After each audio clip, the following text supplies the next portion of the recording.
All right, so we got Peter Fox here. I've been looking forward to this one. Good to have you here, bro. Yeah, good to be here. I guess just to start off with, tell us about yourself. Who is Peter Fox? Oh, that's a loaded question.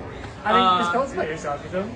Yeah, I bowl quite a bit. You know, I'm a bowler. I don't do a lot other than bowl. I mean, I fish. I watch a lot of sports. You know, I didn't bowl for like most of my life, so I started bowling when I was 18. So Exactly, yeah. I did that. You know, Which is insane, you know.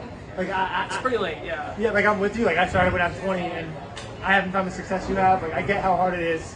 You know, when all these guys started when they were kids. You know, you have to play the catch-up game, and you've done that so well. You know. Yeah, I mean, you gotta work. I mean, when you start that late, sure, you gotta do a lot of bowling. Yeah. You gotta bowl everything, and you gotta get your teeth kicked in for a couple of years, for sure. Yeah. So, yeah, I mean, it's a tough game to play, but, you know, you just gotta put in the work, I guess. I feel you. I mean, you found some success in the national tour, you know, to a certain extent so far.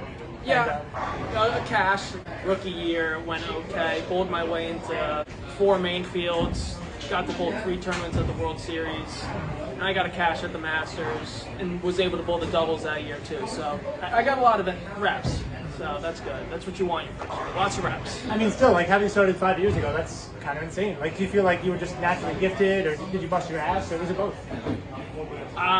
Honestly, you might ask some people that might tell you I got a lot of talent, but in reality, I don't really think I have it. No? So, I mean, I've always been an athlete. I played football growing up, basketball, track, and I've always been an athlete. Yeah. But as far as talent and ability goes to bowl, really, I didn't have more than anybody else when I started bowling. So I just bowled a lot. I probably consumed every single bit of YouTube bowling content there is since like 2007. So That's how you do it. Yeah. yeah, I mean, I've probably watched, you know, the USBC Bowling for the Sport, like training videos. I probably watched every single one of those 4 or 5 times. I mean, while I was 19 and 20. So lots of stuff like that, lots of drills, painless hours in the bowling center. So it's both. It's talent and definitely busting your ass. Because again, you have to bridge that gap, and that's what you've done. So. Yeah, I'm not one of those guys that can really like take a week off and put their hand in the ball and still throw it as pure. If I'm not practicing 4, 5, or 6 times a week, if I'm not bowling 4 times a week, I'm probably throwing it really bad. So it's a very high maintenance game you have. Yeah, I didn't get nearly as many, you know, reps when I was younger, so if I'm not bowling constantly, if I'm not practicing constantly, the game's going to be off. Right. So to stay sharp, I practice a ton still. I bet. I mean, besides bowling, like, before you bowled, you mentioned football, you mentioned a few other sports. Were you good at any of the sports until you found bowling, or not? I was pretty good at football. Yeah? I was all conference my senior year, all conference middle linebacker Oh, shit. in the biggest state. No shit. I was a little bigger then too, but just as quick. You know, I could read a defense pretty fast. Yeah, so not just bowling. Yeah, I mean, you know, I spent a lot more time in film than most, and it does matter. But yeah, I was pretty good at football. For a long time when I was growing up, I figured I was just gonna go to the NFL, but a few too many concussions. But yeah, I was really good at football. I can hoop a little. I'm a subpar golfer, if that. What's your handicap? 25, 30. So, That's better than most, to be honest. no, it's not. Yeah, it is. Like, low key. I don't know. But yeah, no, I've always been an athlete. I love playing sports growing up, super competitive. I mean, the being competitive transfers over to bowling for sure. Absolutely. But yeah, I mean, I hate losing. Competitive, it doesn't really matter what I'm doing. Yeah. So, but yeah, and then other than playing sports, I did a ton of fishing. I mean, I still do a ton of fishing. Let's hear about that. Talk about that. I mean, there's a lot to say. I mean, I used to do a ton of like fluke fishing, sea bass, striped bass when I was growing up. A little bit of trout fishing, a little bit of bass fishing. I mean, this past summer I took a break from bowling just to fish the bass sprawn, largemouth bass. Yeah, I mean, I got the kayak. It stays in the car in case I go to a tournament and miss. You know, I can fold it out. And, I noticed that every time on Facebook after you know. Yeah, no, I do a lot of fishing. So, and I just bought a boat this past summer too. So we're working on that. But with that tournament money? No. That's with the 9 to 5 money. Fair enough. Unfortunately. What do you do? But I manage Lassard lanes Monday through Thursday, basically all the year. Yes. I'm lucky enough to have a really good gig where I can bowl as many weekends as I want and take a couple of weeks off to bowl the Nationals. So, and it's a good bowling center. I mean, you know, if you haven't been there, Lassard lanes. You know, Quick plug. I got the merch Shameless on plug, yep. right now. So reservations can be made online. LassardLanes.com. Next thing I want to ask about, bro, your NEBA title. You know, talk about Yeah, the NEBA title. I think I made like 34 or 35 match plays before I won. Once you get into the match play, you get the fresh oil. You can wall up your pair. It feels like the first round scores are really high. I must have had like 279 dropped at me for like the first 5 match plays I made. But yeah, it took me a while to kind of break through. I made a couple of runs. I came in 3rd, 4th, 3 times, 4 times. And then I had a bad spurt of like probably 6 or 7 one and dones, either leading the squad or absolutely whacking them in qualifying and then just hitting, you know, having 250 or 260 dropped on your face. Brutal. But yeah, I ended up at East Providence. I actually bowled pretty bad in the morning, execution-wise. I re-entered, and the lanes were cooked that day. So I put the big loft on them, all of qualifying. Match play, I tried some different pieces. I went to the car, grabbed some other pieces, ended up putting together like 240, 250, 240, 240 or something like that to get to the title match. And then we hit a pair that sat for a while, and left and right lane were completely different, and the fronts felt like they hooked more on that pair too. How do you navigate it? I was clean through 6. I think I actually might have shot a clean 190 or something. I won with Clean 190. I won with 195. But you know, the pair, somebody might have thrown urethane on it because the front's hooked and they were tight in front of the head pin. So I balled up and tried to throw something smoother. It caused for not a lot of strikes, but luckily I bowled Dennis and he bowled like garbage. So it was like 30-something match plays. It was nice to get handed one. You know, I was really clawing at the NEBA title for a while. I mean, eventually, I think you were due. You know, I really do. No, I also was due.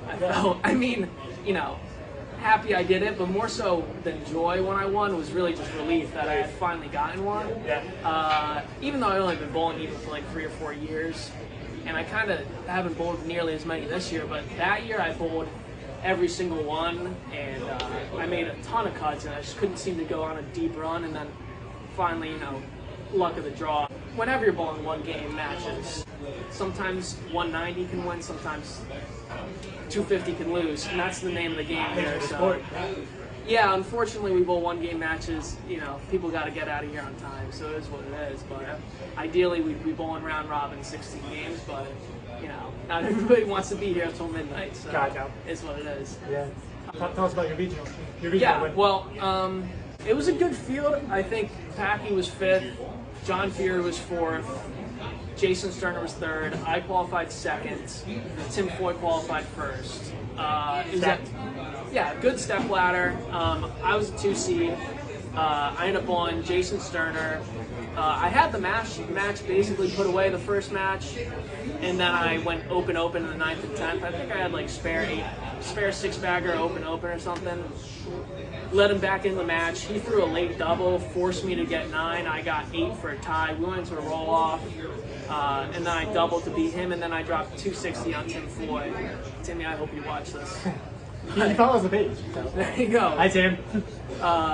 Yeah, then I dropped 260 on Tim Foy to win. So, but unfortunately, my car blew a flat that day in the morning. I had to Uber there, Uber back, get it towed, get all new tires. So it was a crazy day, but yeah, it was really good to win that. I made a good run of match plays this past year. Yeah. So got me into the RPI, hoping to bowl well there. But yeah, you know, it was good to win. Yeah, that win felt way better than winning NEBA. You know, I'd made so many match plays at NEBA, it was a relief. Winning the regional, it was yeah, that was a good win. Must have been over the moon. Yeah. Yeah. Next thing I want to ask about, your form is very unique for a two-hander. Like the way you stop at the end, you know, like it's very smooth, it's very deliberate. Yeah, I used to call myself a fake two-hander, but yeah, I mean, I watched a lot of. I mean, in my opinion, you know, I might get a lot of crap for this, but you know, a one-hander really throws it a lot prettier than a two-hander. So I watched a ton of bowling 3 or 4 years ago with my ball burning up way too much in the front part of the lane. So I had to work the elbow in and soften up the hand. That was the real cause of the game getting a lot smoother. Keep my hand to the inside, create some tilt, have my ball float down the lane a little bit better because the surfaces in New England hook so much. I mean, there's no place where they hook more in the entire country. Yeah. Fronts, middle lane, track. I mean, every single surface in New England is 25 years old with tons of tournament and lineage play. You know, with all that hook on the lane, and you know, we haven't really upped the oil in the last. This year they've been a little bit better, but before, like today. Yeah, like today. But before that, you know, we were still bowling on 22, 23, 24 mils in bowling centers with 25-year-old HPLs. So when your rev rate's 550 and your ball rolls super heavy, it's tough to match up your equipment well, basically. So my body adapted, became a lot smoother, a little bit less hand, a little bit more tilt, different type of game. That works way better in New England. So I think your environment just molds you over time. If you bowl in one area long enough, you're going to change. So, you know, I'm a product of my environment like any bowler, and because of that, the hand's a little bit softer, a little bit smoother than those two handers. Absolutely. Last thing I want to ask about, Pete, you're on tour now. What are your future goals? Yeah, you know, the regional tour's gone really well for me. I was able to collect the title way faster out there than the NEBA tour, and I just made the RPI, Regional Players Invitational. So top 8 or 10 in each region get invited to Vegas. So I'll start the tour there, and then I mean the goal is to be the best. I think if you're not shoeing up, you know, if you're not putting on your shoes trying to be the best, I don't even know if you should do it. So especially if you go out there on a tour, if you don't think you're the best, you're going to get your face kicked in. You know, you have to have that kind of confidence and that kind of mentality. Obviously, it doesn't have to come out, but if you don't think you're really, really good or can be the best in your head, you won't be able to compete with the best in the world. So that's the first step as far as mentality goes, and obviously to win as many times as you can, be a Hall of Famer. But yeah, I mean, we're bowling all the PTQs this year. You know, all the majors, of course. The Regional Players Invitational will be a nice start to the tour. That's in Vegas, and then we'll hop around a bit. But yeah, I mean, the goal is to win. Every year, I think if you don't win, it's not a successful season. Obviously, it's still early in my career, so I want to get as many reps as possible, as much experience as possible. Oh, yeah. You know, at that level, because there's transition that you can't simulate, even though you throw it good. You know? Yeah, I mean, throwing it good has never been a reason to bowl well, unfortunately. You know, a lot of people have really good games and have never made it out there, so it is what it is. You know, it's no style points in bowling. Just have to throw the best shot you can when you get up there and learn from it. So, and the transition out there is so crazy. You know, the Brunswick machine's completely different. The oil they use is different. The moves are bigger. The moves are faster. Things blow up in front of you way quicker. So, yeah, I mean, we're figuring it out and we're doing our best to win out there. That's the goal, basically. Anyway, yeah, I think we covered everything. Pete, that was awesome. Thanks for doing this. Thanks, Matt. Thank you for all you do for bowling. I tried. Team Zelo gear, by the way, too. In 2024. Yeah. So check out their jerseys. Yes, sir.